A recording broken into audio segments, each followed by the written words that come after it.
August 1945, two cities, two bombs, the world changed forever. Hiroshima and Nagasaki stand as stark reminders of the destructive power we hold, but the bombings remain shrouded in controversy. Why were these cities targeted? Were they necessary to end World War II? The answers are complex, a tapestry woven from political maneuvering, military strategy and human drama. The bombing's aftermath was devastating. Thousands perished instantly. Countless others suffered from radiation sickness. The world grappled with the implications of atomic warfare. Today, we continue to debate the motivations and consequences of this pivotal moment in history. Join us as we delve into the heart of the matter, exploring the real reasons behind the bombings of Hiroshima and Nagasaki. The United States government has long maintained that the bombings were a tragic necessity, the justification to end the war swiftly and save lives. Japan, they argued, refused to surrender unconditionally. The alternative, a full-scale invasion, would have resulted in catastrophic casualties on both sides. American military officer, the atomic bombs, horrific as they were, presented a way to force Japan's hand.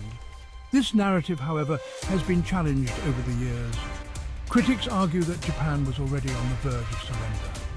The bombings, they contend, were not about ending the war, but shaping the post-war world. Some historians point to the emerging Cold War as a crucial factor. The Soviet Union, a wartime ally, was rapidly becoming a formidable adversary. The bombings, they argue, were a show of force. The United States wanted to demonstrate its military might to the Soviets and establish itself as the dominant power in the post-war world. Conspiracy theorist media, Manhattan Project, cost justification, historical photos. Others argue that the bombings were also intended to justify the immense cost of the Manhattan Project.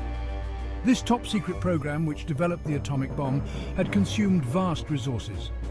Demonstrating its effectiveness could help secure future funding and solidify the military-industrial complex's influence.